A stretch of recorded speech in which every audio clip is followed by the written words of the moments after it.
Good Wednesday evening, everyone. You're watching Direct Line, Maryland GOP's podcast. Our special guest today, unfortunately, Delegate Buckle had to cancel because he had something that came up, and then so we've got Jason Trott instead of Jason Buckle. Take it away, guys. We did a Jason switch. Yeah. So, Jason, thank you for jumping on at the last minute and joining us. Problem.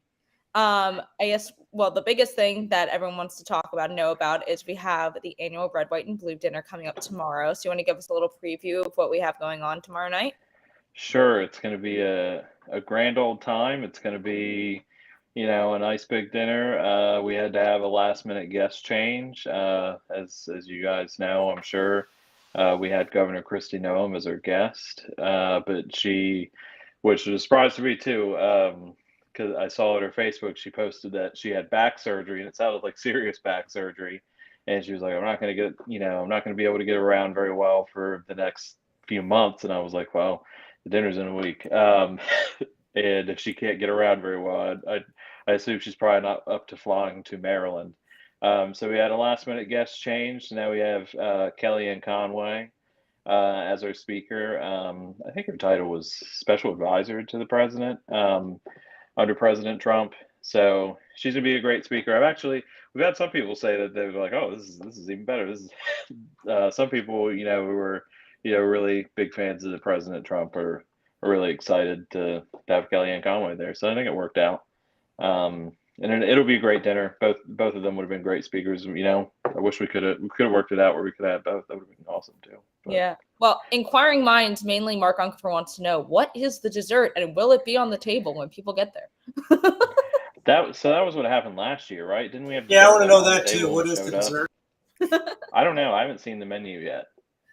I don't even know if I'm going to get to eat. Corinne picked a great menu last year, so she's going to have it's a high bar set. You're just going to maintain suspense. I would bet, yeah.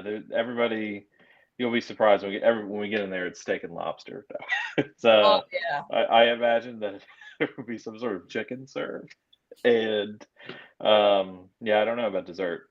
I feel like I saw a sample menu a while ago, but they don't let me pick the menu, or else I'd pick something good. That's a terrible thing to say. Now, it's going to be a wonderful dinner, is it not? I think it'd be a great dinner. I think it would be a great time. These are always fun to plan, and then like everybody, other than conventions, this is like another time where you kind of bring everybody together. You get to see everyone, but then you take out the business aspect of it. So everybody's just kind of hanging out, having a good time, eating good food. And 350 of your favorite people all in the same room. Right. Now, have you done a cutoff? Is there still an opportunity to buy tickets? I think we still have people buying tickets today. So I don't think we've shut it down yet. Because I think we still have more room. So maybe Dwight, you can put a link in the chat or the public chat to folks who have not been so inspired yet to sign up. Tickets, I think single tickets are $200. Am I not mistaken? That is true, unless you are a member of the Central Committee, and then it is $160. Or I think for people who just got elected to the Central Committee too that aren't currently members, I think we also gave them the $160 deal.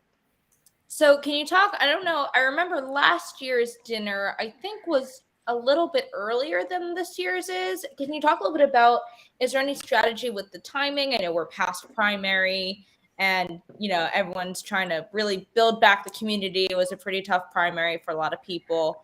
Is there any strategy in doing it in September, so close to the election, or was it just a matter of when we could coordinate the speakers in the hotel? Yeah, it was a lot. It's a little bit of both. I think in an election year, doing it a little bit closer to the election is better. I know in Anne Arundel County, we're planning on doing a fundraiser in October too, just because everybody will be jazzed up and, ready to donate money. But for Red, White, and Blue, it is pretty tough. Thank you, Dwight.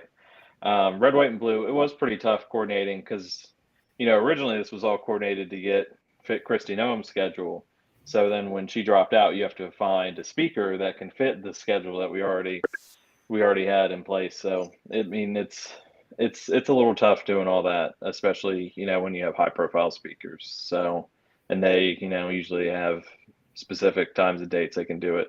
But I think it worked out. I think the end or middle end ish part of September. I think it's a good time to do it. It's not too hot out, but it's not too close to the election where everybody's like, I'm too busy. So I think September's. I think it's the perfect time to do it. I think it's a good time to do it. I think tomorrow will be great. And it really is a testimony to Dave Bossy, who was able to. I think he was instrumental in the initial acceptance with the governor, but then was able to get Kellyanne coming on. Yeah, I think he was. I think he was big for both of those. So it really helps to have somebody as your national committee man who's got real connections and can bring good speakers to Maryland. And I know he's helped a lot of central committees get good speakers for their Lincoln dinners too. He really has, and we've actually had a very good season of Lincoln dinners, not just the red, white, and blue dinner, where we've attracted to the state some really good speakers. And as always, I always say that we're so close to DC, we should be able to get some pretty good speakers to. For most counties, it's only a short drive, no more than an hour to come speak at county dinners. But even, Garrett County throws a great Lincoln Reagan dinner every year, and that's a hike. And some of the counties down on the shore too. So. Yeah. So let's shift gears a little bit. I mean, you've definitely heard all these questions before. I think we probably asked you on this show before.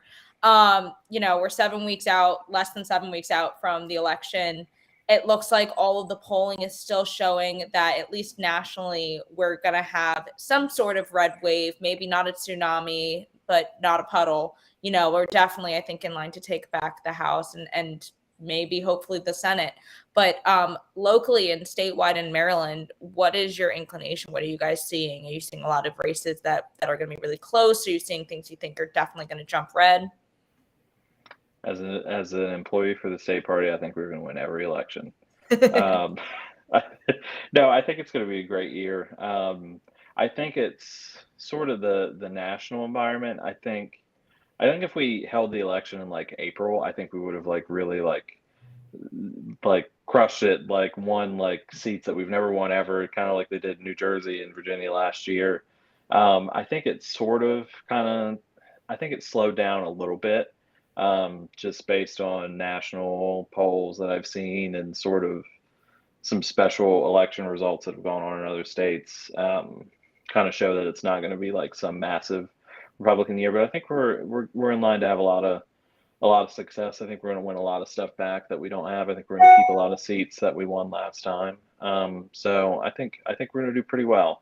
Where was I going with that? I was going to say sorry, go ahead, Jason. Oh yeah, I'll finish that thought. I think the one good thing that shows in the polling, I don't remember if it was the Goucher poll or if it was the NBC News poll that was a national one where Republicans are. I think it was the NBC poll where Republicans are now by far and away, stuff with the border, the economy, and there was another crime. The border, economy, and crime was all by far and away. People trusted Republicans to deal with those issues more than they did Democrats, and I think that could be, a big boost for us. I mean, I think maybe down Texas and down south where they have a little bit more issues with the border stuff. That'll be a really big boost there. But you could see it. It could bring its way up here. I think really what'll be a big issue in Maryland, and I think especially in Anne Arundel County and probably Baltimore County and places that border Baltimore City is crime. Crime seems to be, when we've been door knocking, everybody's on crime because it's up everywhere, especially in more kind of densely packed, more urbanized areas. And I was going to say, and then Mark, and it sounded like you had something too. I was reading another poll today. I think it was a Goucher poll that said, at least on the national level, the top three issues right now, number one, obviously, is inflation. But then 2 and 3, I don't remember in which order. I think 2 was the integrity of our democracy. And then the third one was abortion. Now, to me, I was a little bit surprised but not surprised that abortion has reached number 3, because I think right after the overturning of Roe v. Wade, when they started doing polling, it was still sitting pretty low on people's priority list with the election. But now it's starting to creep back up, and I'm wondering if that has to do with Lindsey Graham's announcement, if that has to do with just people having more time to think about the impacts of that and what certain states have started to do. I mean, obviously, it's pretty cut and dry in the state of Maryland, but do you have any reactions to those top 3 issues, with 2 out of the 3, I think, being more left-leaning issues, and inflation obviously being one that is in our favor? Was that a question for me or Mark? Both, either. Okay. I thought you said Mark, so I wasn't sure. I don't think abortion shooting up to a big issue, to one of the top 3 issues. I mean, that's definitely probably going to be more of a motivator for Democrats to come out to vote. I mean, I don't remember if this was the Goucher poll or another poll. I think this one was actually the Goucher poll, where people responded that, it was like, are you more motivated or less motivated to vote because of the Roe v. Wade being overturned? And it was like 70 something Democrats, and then for Republicans, it was super low. So I think that's going to be that's what Democrats they're going to beat that drum through November. And you've kind of already seen it in Frederick County. I saw Brian Griffiths publish in the Duck Pin, keeping me informed that the 2 of the statewide unions are funding a commercial for Mike Huff's opponent about abortion and his record on abortion in the state Senate, when the county executive does almost nothing with abortion. And it's 2 unions that I think it was the state teachers union, and it was one of the labor unions, which also doesn't, I don't know what those also have to do with abortion either. So, I mean, the Democrats are going to really, really beat on the abortion issue, and I think Republicans would be best to stick on, the economy, inflation, crime. I really think that would be. And I was going to comment that's a kind of an interesting element to this year's election, is that there's a dramatic shift between the issues that are motivating the left and the issues that are of most concern to both mainstream and more conservative voters. So that it's clearly going to, what you're describing in Frederick County is really going to kind of intended to gin up the base. But that might be a good opportunity to kind of pivot. Well, several of the races that I think people are really paying attention to are the county executive races here in Maryland. I know you're in Anne Arundel County. We've talked about Frederick County, and obviously Howard also has a very active campaign as well. Any thoughts about that? I think we're in a position to take back a lot of these county executive offices. I think in Anne Arundel County, I really think we're going to win. I think Jessica Ayers is going to win and beat Stuart Pittman. A lot of people think that Anne Arundel County's gone blue, but I think up in the northern part of the county, I think people are sick of the crime, especially, in the Glen Burnie, Brooklyn Park area. I mean, crime's just gotten out of control. And the county executive is somebody who can actually do something about crime. So I think that's a good place to pick up. Howard County, I haven't followed Alan Gittleman's election too closely, but I mean, he's a great candidate. I mean, he was county executive before, and I know that he's been working hard, and I know that I think the YR chapter out there has been working pretty hard for him too, right? Mm-hmm. So I think that's a good opportunity. And then Mike Huff, I mean, the charter government in Frederick County, that's brand new. We've never had a Republican county executive, right? So he should be the first one ever. And I think he'll win that. I think Frederick County, I know his term that he's coined is "Don't become Montgomery County North." No offense to our Montgomery County people, but I think that probably resonates with people in Frederick County who don't want it to be built up into a big metropolis. Because they all left Montgomery County to go to Frederick County. Right. They all moved out of Montgomery County to escape it. And then it's just becoming the North version. And then you can't forget about Wycomico or Harford County. I mean, right. Those are ones that, we should win. I think we'll win. I don't think we'll have any problems, but you can't take anything for granted. So I think Julie Giordano will be great in Wycomico County, and she works really hard. And then Bob Castley, I think everybody's kind of assuming that he's going to win. So I mean, everybody that I know up in Harford County is like, yeah, he's got it in the bag. So we had somebody in the comments commenting on the amount of doors that Jessica Fitzwater has knocked up in Frederick County. And I think that's a good time for us to plug, what kinds of grassroots activities, because if there's one thing that we Republicans excel at, it's our ground game. So can you talk a little bit about some of the Super Saturdays and things that have been going on across the state to help out these candidates? Yeah, so in coordination with the YRs, and really I have to give most of the credit to the YRs because they've done pretty much all the legwork, and we've kind of just advertised it some. Is we've had Super Saturdays in Anne Arundel County and Frederick County and Wycomico County. I think we've had the Frederick County one. I don't think it's happened. Frederick is October 1st. Oh, okay. Well, there's your opportunity. There's your opportunity right there. It's in 2 weeks, so you can go up there and sign up and go hit some doors for Mike Huff and everybody else in Frederick County. So yeah, we've had a lot of Super Saturdays.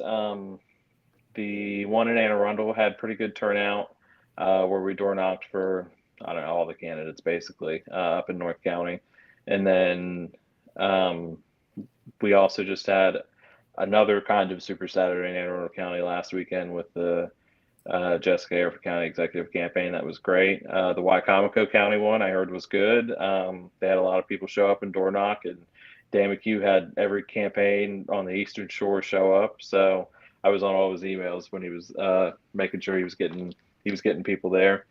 And the Frederick County one will be great. I think Stephen Clark's in charge of that one, right? So I'm sure we'll get a lot of people there door knocking for Mike Huff. And if you saw, actually, I think we shared it on our Facebook, the state party's page today or yesterday.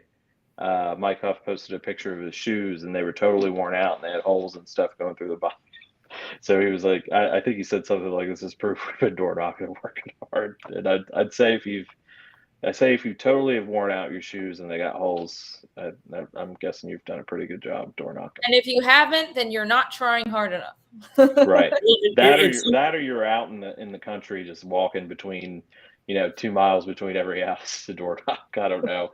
I guess it could go either way, but it's one of the characteristics of Maryland that so many of our races are really lend themselves to shoe leather campaigns, and that's particularly true, obviously, with the legislature, where it's possible to really reach out a high percentage of doors, and particularly doors that are of voters that are perhaps in the middle.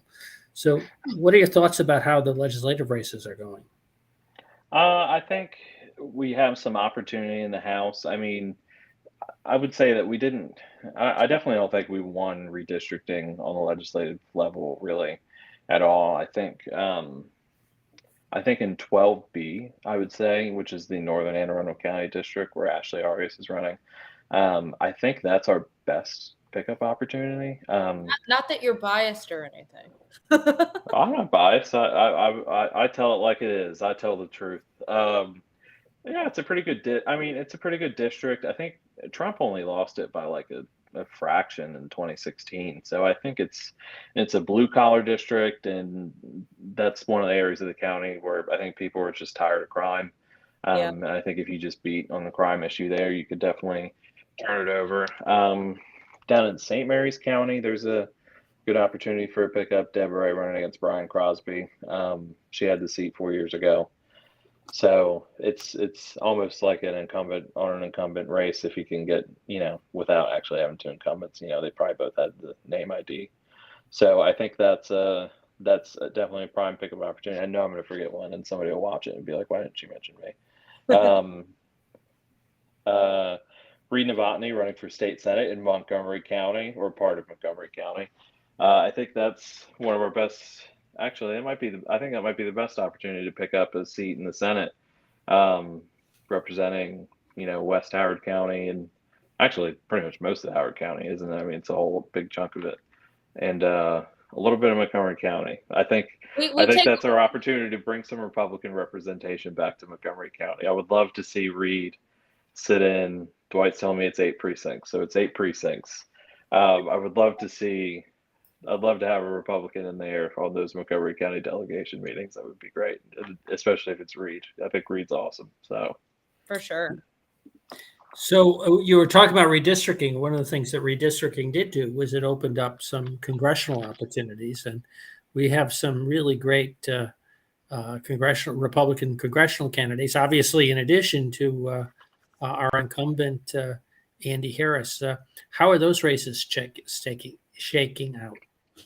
I think I think it's no secret that I think Neil Parrott definitely has the best opportunity to flip a congressional seat for us. I mean, I think it was the D+1 or something like that. So in a year like this, I mean, we should really be looking at winning that. And I know Neil's been working hard, and I know Dwight works hard for Deale too. With the club stuff. And how great would it be? How great would it be if we had a congressman representing part of Montgomery County and a state senator and two delegates representing part of Montgomery County? They'll learn their lesson and they'll take it all out of Montgomery County in 10 years.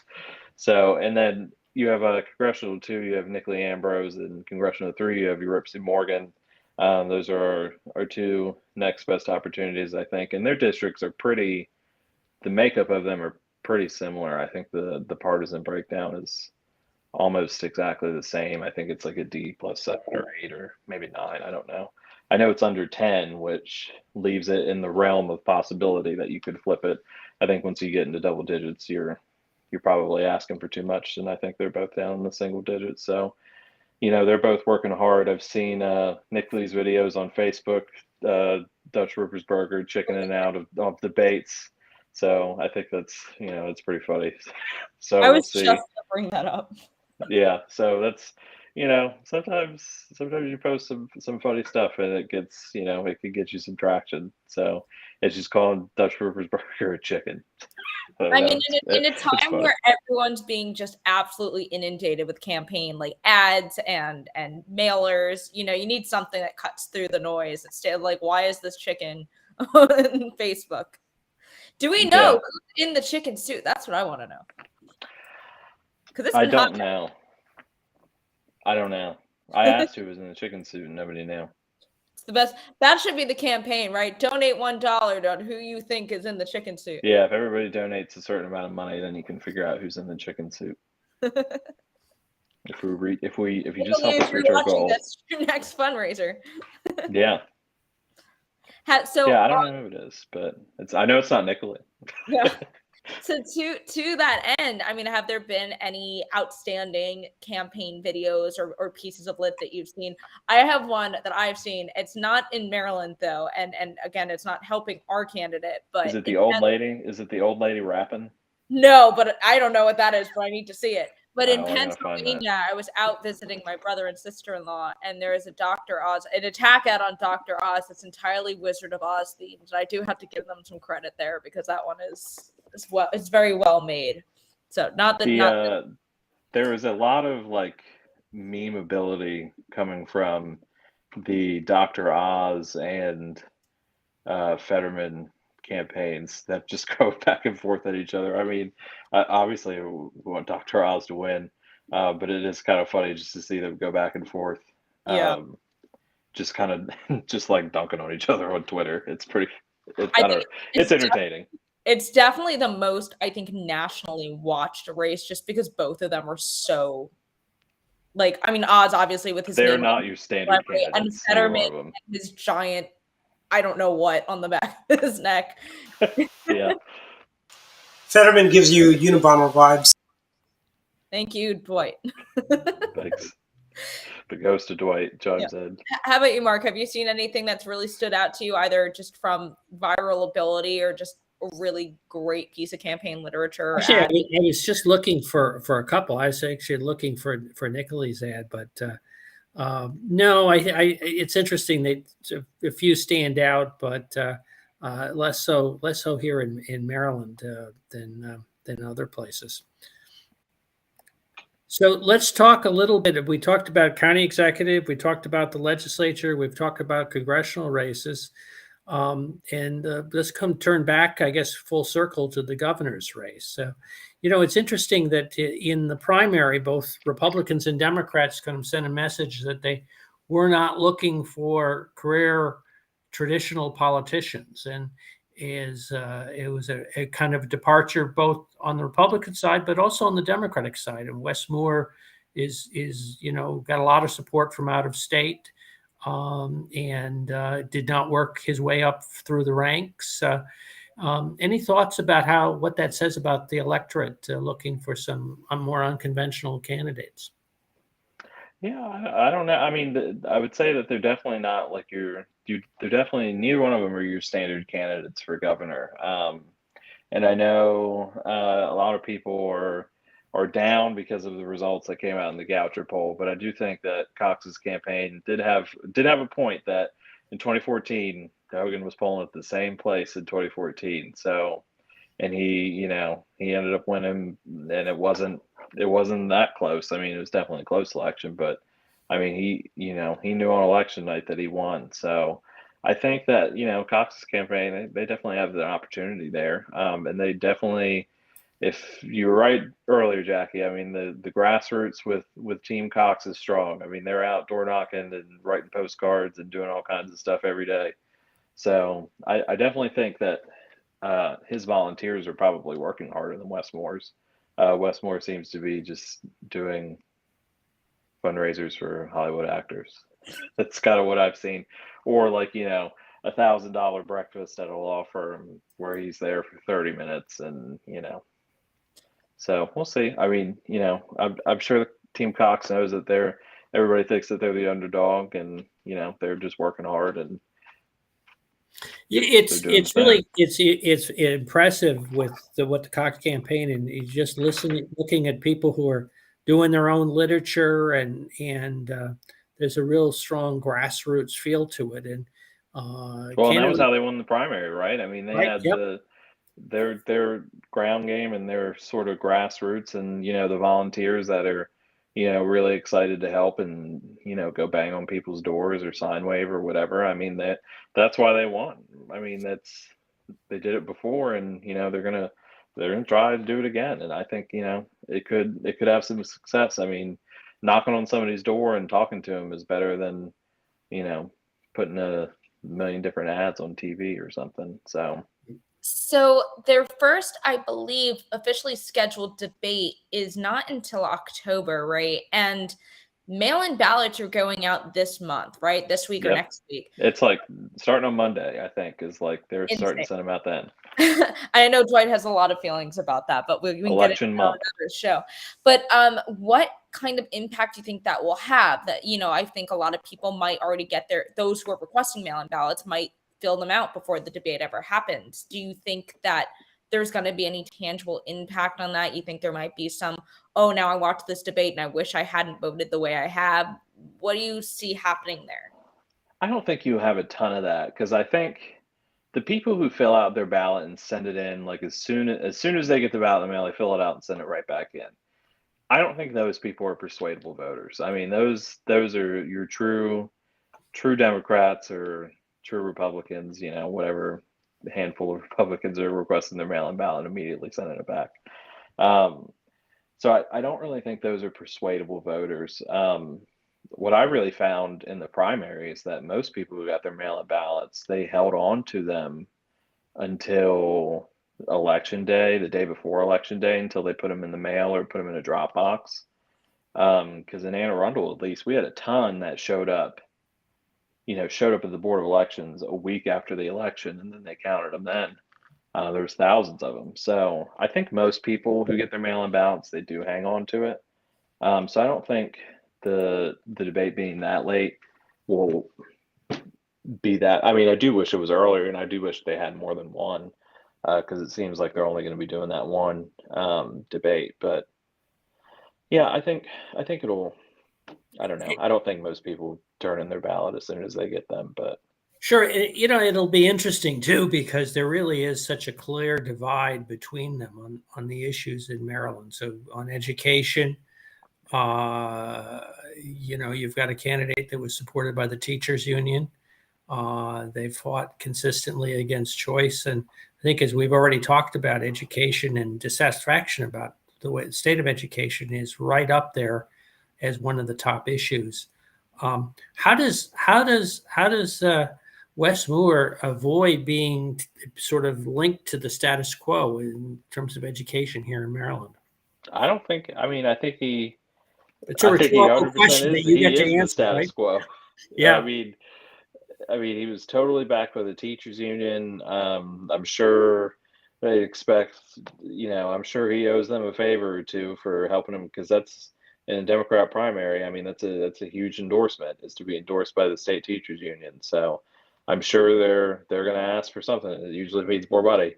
So, and we just had Kerwin go through, so I don't know what the next big fight on education would be, but Wes Moore he's the status quo guy for education. So, I mean, I know Dan Cox will do it, totally different. His campaign's kind of looks like, I mean, they've been trying to take a page out of like Youngkin's book, where it's about empowering parents and stuff, and I think that's a good message. You saw that in the Goucher poll the other day, is that 78 or some number in the 70s people think parents should have a say in their kids' education in public schools, and I do think that resonates with a lot of people. The other people who didn't say yes are probably people who don't have kids in public schools. I mean, because they probably don't care. Well, and the other thing I think that really is the huge differentiating factor between these two candidates, and obviously, I guess, between Republicans and Democrats as on the whole, is taxes, right? In a time when inflation is already just killing people. I mean, the Fed hiked the rates another 75 points today, the interest rates. Money matters, and we have one side who's saying, I want to fund all these different social programs, and that only gets done by raising taxes. And then you have the other side saying that's not going to help people who can't afford to fill up their tanks right now.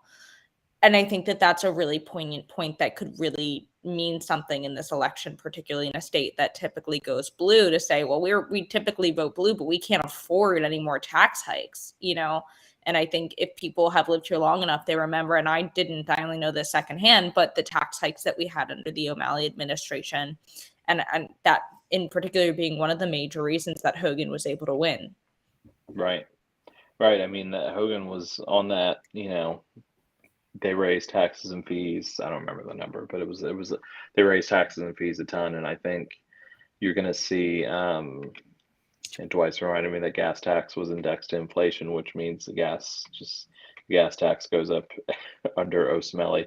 The gas tax goes up every year. And, the gas tax, it was a huge issue over the summer, and all the polling said that. And now that gas has gone down a little bit, it seems like people are starting to drop off of that issue, and not be so laser focused on gas. But what hasn't gone down at all is groceries, like building supplies, all this kind of stuff. Pretty much everything other than gas. Gas has gone down, but nothing else has. Everything else has gone up. I mean, I know I go to the grocery store, and what used to be like $80 worth of groceries is now like $140 worth of groceries. It's like you can't go in the grocery store without spending $100, even if you just get a couple things. So, and that, inflation really hits poorer people more, because they don't have the money. If somebody makes $1 million, their grocery bill, goes from $100 to $200, it doesn't matter. But if somebody who's living on, $30,000 a year, if their grocery bill doubles, it's really going to hurt them. So I think that's a big issue. It's going to stay a big issue going into the election. And I think Republicans are more willing to work on that issue, where Democrats in DC think we should print more money, and Democrats in Maryland are probably think we should just create more programs that tax people more to fix it. So, and if you look at Florida, I mean, it kind of is a textbook example of how you can, I think they reported a record surplus this year, budget surplus, and taxed less. So, I mean, I don't know what they did, but clearly you don't need to tax more. I thought I saw that Virginia had a surplus too. As does Maryland. The next governor will inherit a real large surplus from Hogan. Now, some of that is the money that came as a result of COVID, and so one of the challenges I think we face is that we can't treat it as though it's like permanently part of the sort of revenue structure. Right. And so the fear is that next year that a Democratic governor, if elected, and the Democratic legislature would start spending in expectation that they can increase taxes down the line. And Right. one other thing that has been popping up on the news a lot, and it started in California, now we're seeing it spread, is this ban on gas-powered vehicle sales by 2035. And I know in Maryland was among that list of states trying to tack on to that. And I think they already recently approved budget for like $1 million or so worth of electric vehicle charging stations across the state. I'm wondering if that's going to have any impact at all. I mean, obviously, if we have a Democrat governor and our supermajority Democrat legislature, they're going to keep that going. They're not going to roll back on that, even if given the opportunity, especially seeing the grid cannot handle that. What's your take on any impact that might have? I don't think enough people even know that Maryland is on that list of states. Yeah, I didn't even know it until I saw it on the news that we were one of the states that were highlighted, that were tied to that. And I don't know. I can't imagine, 12, 13 years from now, everybody driving an electric car. I don't know. I can't just in my mind, I can't vision, there's no more gas powered cars. Are there gas stations anymore? Who knows? And I don't think our legislature, I don't think they'll have the courage to overturn it now. I mean, there's been an effort in Virginia to get rid of that. I mean, right away, I know Youngkin and the Republicans in the legislature are trying to get rid of that ASAP.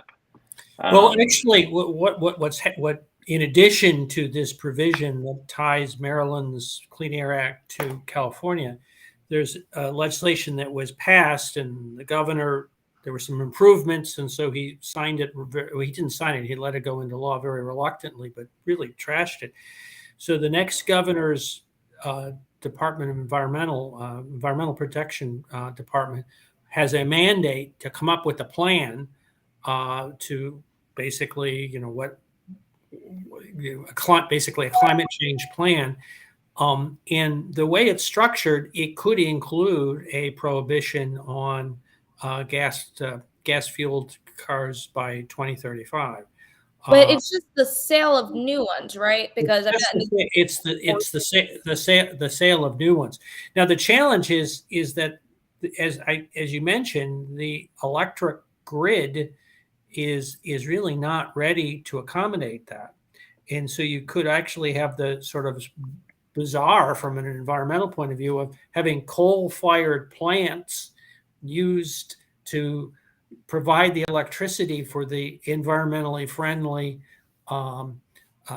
in quotes, cars. You really need to have a sequence in which both things are in place at the same time. Otherwise, you really could have brownout. I mean, you could just have a whole series of problems that should be foreseeable, but apparently are not being taken into consideration.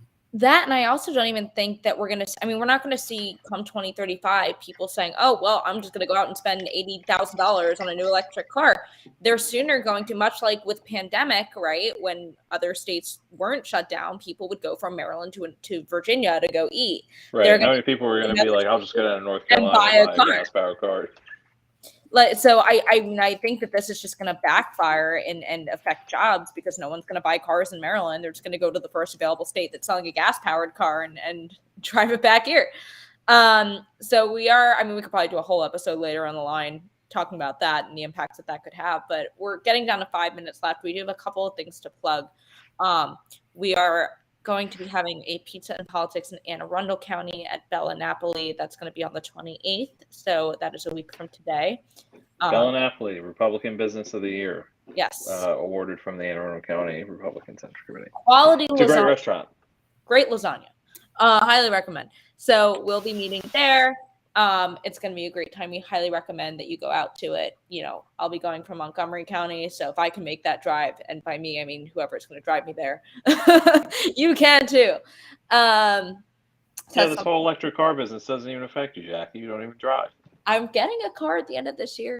and it will not be electric. Let's see what else we had to plug. Obviously, we talked about at the top of the show. Red, White, and Blue is tomorrow. You can still buy a ticket. It's going to be. It's been on this ticker down here this whole time, entire time. I feel like I'm on. Well, Fox we're or gonna, CNN. Jason. We're funding our show with putting this commercial up. The state party's gonna get a bill. All the red, white, and blue proceeds go to getting us a real studio for direct. Yeah. No, that's just again. I always say sarcasm doesn't work. It's not true. It does not work in politics because somebody's going to watch that and be like, I can't believe they're doing. I can't believe that this. Anyway, that's not what we're saying. This dinner is the great way to support your state party and Jason Trott's ability to eat at night. Yeah. Goes directly towards Jason Trott's salary. No, so definitely get out there and support the Maryland GOP because we need your support, and it's going to be a great dinner. And let's see, do we have anything else to plug? Montgomery County Young Republicans are doing a Super Saturday this weekend for Reed Novotny and some of our other Montgomery County candidates. So, like Jason said earlier, this is our best chance again. Are you going to give out Dwight Patel stuff also? We are. We're going to have Dwight Patel from Montgomery County Council at Large Literature with us. Neil Parrott from Congress. All of our winnable candidates are going to be included in the lit bags. So let's get some Republican. You better be careful with that word, winnable. Yes. So we're going to be meeting at Damascus High School on Saturday at 10 o'clock. You can reach out to me with questions. Yeah. Anything else, Jason, Mark, before we wrap up? I saw our good friend Dwight was on the news the other day. If anybody hasn't taken a look at that interview, you should go on his Facebook page and watch it. I thought it was pretty good. Cool. Mark? That's all good. Thank you very much. Nothing. Awesome. All right. Well, thank you, everybody, for joining us, and we'll be back next week with another guest. Great.